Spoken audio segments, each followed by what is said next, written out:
শাবান মাসের আমল সম্পর্কে জানতে চাই। উত্তর হলো শাবান মাস শুরু হয়েছে। শাবান মাসের সবচেয়ে গুরুত্বপূর্ণ আমল হলো এ মাসে বেশি, বেশি নফল রোজা আমাদেরকে রাখতে হবে। নবী করিম সাল্লাল্লাহু আলাইহি সাল্লাম সম্পর্কে আয়েশা রাদিয়াল্লাহু তাআলা আনহা বলেছেন, "কানা নবী সাল্লাল্লাহু আলাইহি ওয়াসাল্লাম ইয়াসুমু শাবানা ইল্লা কালিলা।" নবীজি পুরো শাবান জুড়েই প্রায় রোজা রাখতেন সামান্য কয়েকটা দিন বাদে। অন্য আরেক হাদিসে আসছে যে তিনি শাবান মাসে যত রোজা রেখেছেন, এত রোজা অন্য কোনো মাসে আর রাখেননি। এজন্য শাবান মাস বেশি, বেশি নফল রোজা রাখার মাস। শাবান মাসে নফল রোজা ছাড়া রমজানের প্রস্তুতি টাইপের কাজ হতে পারে। স্পেসিফিক কোনো আমল আর দ্বিতীয়টি নেই।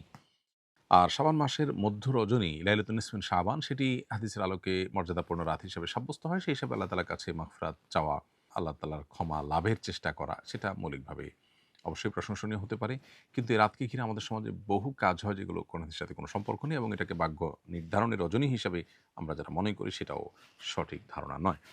তো শাবান মাসে বেশি, বেশি নফল রোজা রাখা উচিত, বিশেষ করে শুরুর দিকে, মাঝের দিকে। তবে শেষের দিকে রোজা রাখা অনুচিত এবং নিরুৎসাহিত করা হয়েছে বিভিন্ন বর্ণনা, বিভিন্ন হাদিসে।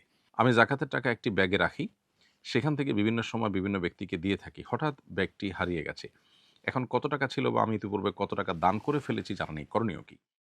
জাকাতের টাকা যে ব্যাগে আপনি রেখেছেন বা যে বাক্সে রেখেছেন সেখান থেকে কিছু, কিছু করে দিয়েছেন এবং হারিয়ে যাওয়ার আগ পর্যন্ত কত টাকা দিয়ে শেষ করেছেন আপনি জানতেন না। এই যদি হয় অবস্থা তাহলে সেক্ষেত্রে আপনাকে অনুমান করে বের করতে হবে যে কত টাকা ইতিমধ্যে আপনি জাকাতের টাকা দিয়ে শেষ করেছেন। তাহলে আপনার সম্পদের সেই পরিমাণ জাকাত আদায় হয়ে গেছে।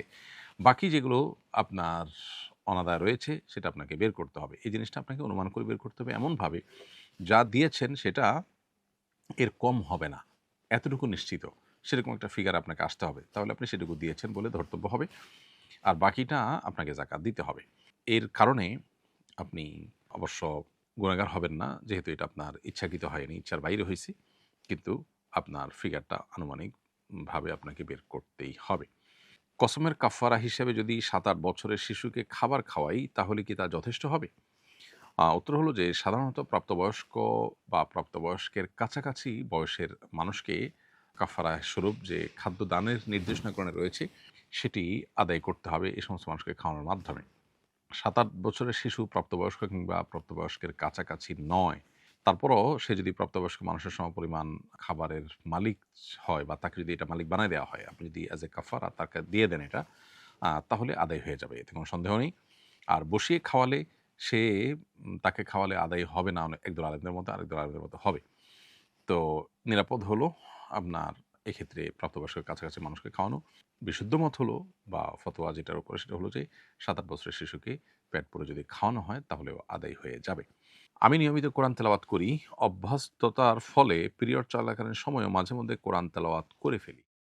এতে কি আমার গুনাহ হবে?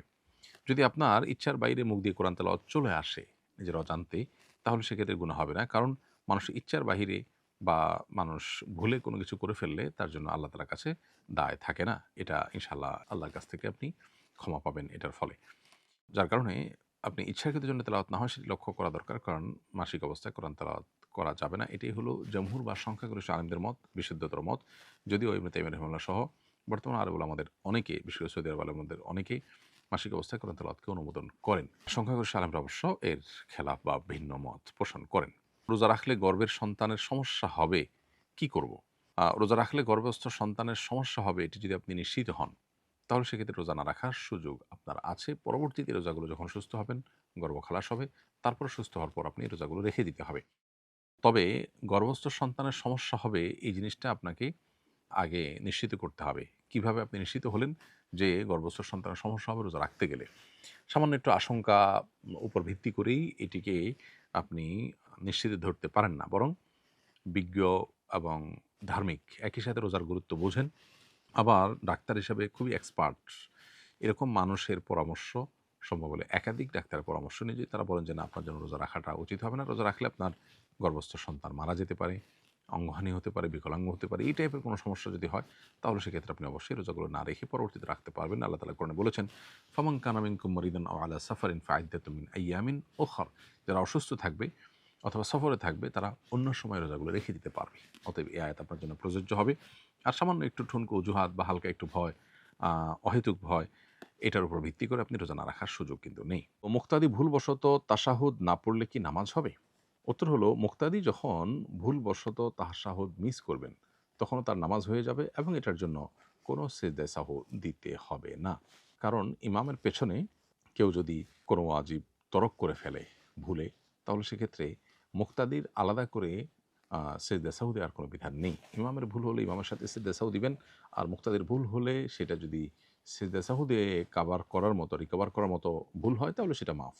আর যদি ফরজ ছুটে যাওয়ার মতো কিছু হয়, তাহলে অবশ্য সে নামাজ আবার পড়তে হবে। যেমন কেউ ইমামের পিছনে নামাজ পড়লো, মনে করেন সে একটা সিজদা দিল না, তাহলে তার ওই নামাজ আবার পড়তে হবে। আর যদি কেউ তাশাহুদ ইচ্ছাকৃত ছেড়ে দেয়, তাহলে সেক্ষেত্রে সেটা তো আপনার সিজদায়ে সাহু দিয়ে রিকভার করার মতো না।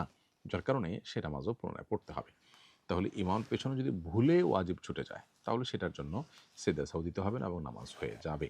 সিজদায়ে সাহু যে সমস্ত বিষয় আবশ্যক হয়, তার মধ্যে একটা হলো তাশাহুদ না পড়লে তাশাহুদ পড়াটা ওয়াজিব। সো এটা যদি ভুলে ছুটে যায়, তাশাহুদ পড়াটা মিস করে যায় মুক্তাদি, তাতে তার সিজদায়ে সাহু দেওয়া লাগবে না। বিতির নামাজ কাজা করতে হবে কিনা? উত্তর হলো বিতির নামাজ যেহেতু ফুকাহা হানাফের মতে ওয়াজিব, এবং ওয়াজিব নামাজ ছুটে গেলে সেটা কাজা করতে হয়, সেই হিসাবে বিতির নামাজ কাজা করতে হবে। অনেক ওলামাদের মতেই, বরং বেশিরভাগ ইমামদের মতে বিতির নামাজ সুন্নাহ। যার কারণে সুন্নাহ ছুটে গেলে কাজা করতে হয় না, এটা হলো তাদের দৃষ্টিভঙ্গি। বাট ফুকাহা হানাফ বা বাংলাদেশের বেশিরভাগ মানুষ হানাফি মাযহাব ফলো করেন, সেই হিসাবে হানাফি মাযহাব অনুযায়ী এটি ওয়াজিব যেহেতু, অতএব ওয়াজিব ছুটলে কাজা করতে হবে। আস-সুন্নাহ ফাউন্ডেশন, উম্মার স্বার্থে সুন্নাহর সাথে।